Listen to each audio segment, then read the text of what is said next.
Hi, I'm Blisy. Hey guys, if you enjoy this video, I appreciate a like, comment, sub, and little bell notification. Thanks so much, enjoy. This video was made possible thanks to my sponsors and donators. Thank you guys so much. Hey everyone, today I'm going to be covering the easiest RNGs of every generation. And it's not going to just be individual Pokemon, although I will touch on which ones I think are easiest. It's going to be which methods are the easiest for you to get into retail RNG in that particular generation. So I will be covering gens 3, 4, 5, and 7. 6 does not have very easy retail RNG, although it's technically possible. And for Gen 3, nothing what I say applies to Fire Red or Leaf Green. But everything else, it's fair game. So with all that out of the way, let's get started with Gen 3. So I know I said in the intro that normally I wouldn't recommend a specific Pokemon, but I would recommend a specific method. However, in Gen 3, I'm going to break the rule right away, and I'm going to say Rayquaza. If you haven't RNG'd it, it's very, very easy, and there's a few reasons for that. One is the amount of time before his battle starts after you press A to start the encounter is only 2 frames, in terms of the, all the animations you got to worry about. So that's pretty good. That's a short time. You're not waiting 640 frames or 650 frames like you are for Kyogre and Groudon. And also his stats are very high because he's level 70. So it's very easy to figure out what IVs you got and then calculate how many frames you potentially missed by. Obviously you would be going for a shiny right away. You would just be going for stats just to get used to it. But I think he's very easy. Now if you don't if you already caught Rayquaza or something like that, other stationaries that are good are the starters, are really good to learn this on because you can RNG abuse your trainer ID right before this, and RNGing your trainer ID basically is the same as RNGing your starter Pokemon. Also the electrodes that are around the Master Ball in the team hideout, also very easy to learn on. So I recommend Rayquaza, or basically any stationary Pokemon that you're pressing A in front of. But I recommend Rayquaza the most because you don't need to know how long his cry lasts like you would with any other Pokemon. So for Gen 4, I'm going to recommend stationary Pokemon again. This is because in Gen 4, NPCs can potentially mess you up, and stationary Pokemon, you don't have to move or anything when you're near them, and a lot of them are around 0 NPCs. So it's pretty easy to get that situation. You just hit A to start their battle, like with Uxie, Azelf, or Heatran, and there's no NPCs around to advance the frames extraneously. Also, in Gen 4, you need Chadots in order to RNG, and Chadots are only available late in the game in Diamond, Pearl, and Platinum. So, and I don't know when they're available in Heart Gold and Soul Silver. I don't know when Sinnoh Radio becomes available to you, but it's definitely not until at least Ecruteak City. So yeah, basically any Pokemon that's alone in a cave, and since you need Chatot and since you need certain other requirements like the coin flip app or the Irwin's number, you need to be at a specific point in the game to really be able to RNG easily and effectively. I think these Pokemon work well because they're alone with no NPCs, they're late in the game, so you should easily have all of the requirements to RNG, like Chadots, the phone number, the coin flip app, and just like in Gen 3, their stats are high, so it's easy to calculate what frame you landed on. So it's pretty easy to, just because their stats are so high, it's really easy to calculate how far you missed something by. The Pokemon I would recommend for this, I think the easiest ones are Uxie, Azelf, not Mesprit because Mesprit is a roamer. Heatran is also easy, and Darkrai and Shaman would work if you want to avoid glitch to them.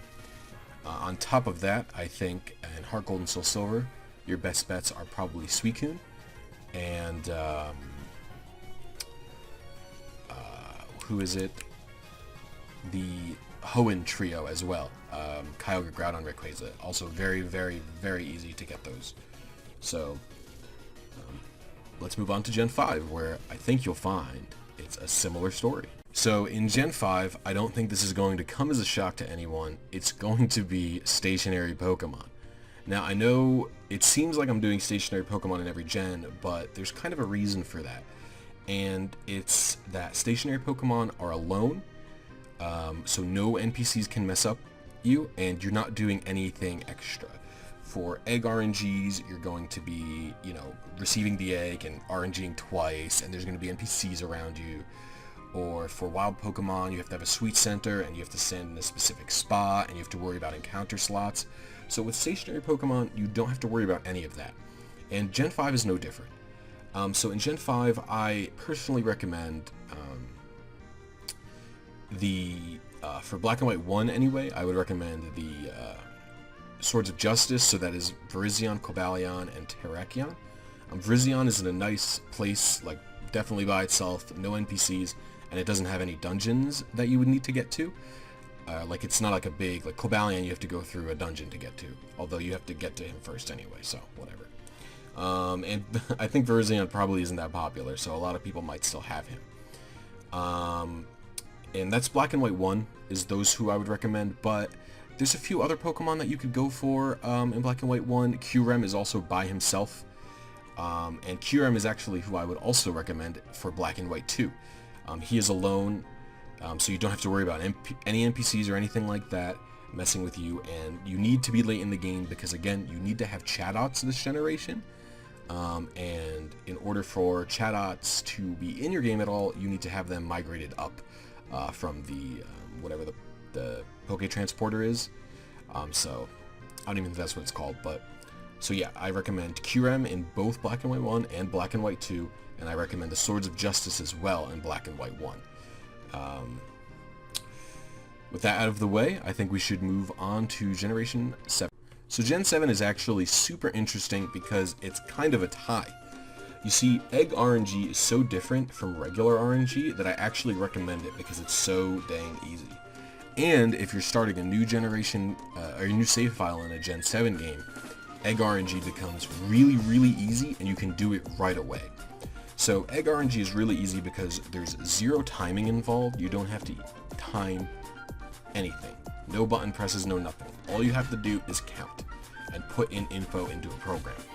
So, but Egg RNG is really tedious if you've already bred eggs in that game. So I only recommend Egg RNG as easy if you've hatched no eggs on that save file. That's it. And it's easy because there's no timing involved and you can really, really quickly get shinies and stuff like that. And perfect statted Pokemon. It's very useful. But for traditional RNG, I would recommend stationary RNG again, and this is because there's not NPCs around typically. Some of them do have them. And all you have to do is just hit the button and the encounter starts, and you don't have to worry about a lot. The nice thing about Gen 7 as well is 3DS RNG Tool pre-calculates a lot of information for you. You don't have to worry about things like looking up the frame counts and all that kind of stuff.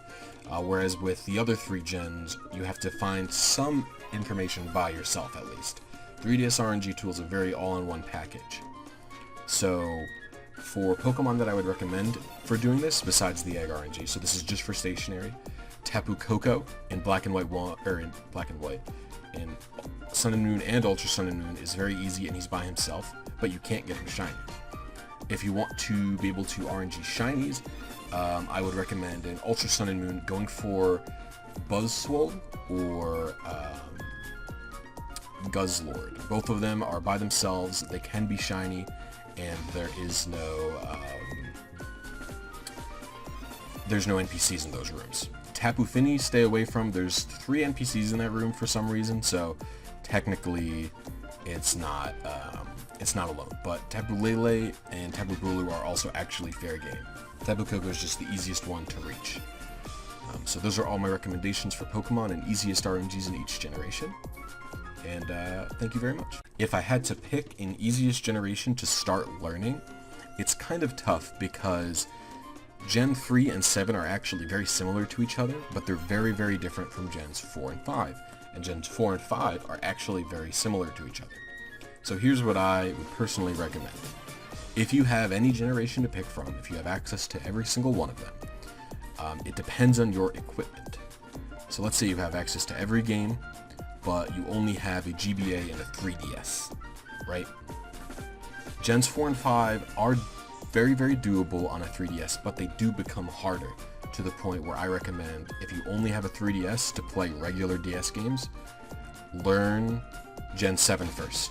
It's pretty simple to understand, but it's difficult in execution because you have to be very, very good with your timing of the A press. Gen 3 is basically the same exact way. You have to be very good at the timing of the A press, but it's a little easier because you don't have to worry about finding your initial seed. You'll always know it. So if you're picking between the Gen 3 and Gen 7 style, I think Gen 3 is easier to learn, and when you move on from it to Gen 7, it'll be very easy for you to transition. So I think Gen 3 is the easier of those two. For Gens 4 and 5, if you have Black and White 1, it is by far the easiest of all of those games. So I would recommend that highly. Between Black and White 2 and Heart Gold, Soul Silver and Diamond, Pearl, Platinum, those games are about the same, so I would just recommend learning whichever one you prefer more, whichever game you think is more fun, or which has the Pokemon you want the most. So, to sum up, my recommendations are between Gen 3 and 7, 3 is easier. They are the similar methods, so start with that. Between Gen 4 and 5, Black and White 1 is the easiest, start with that. And for all of the Pokemon, I would do stationary in every single generation. It is the easiest by far. Thank you guys so much for watching, and I will see you next video.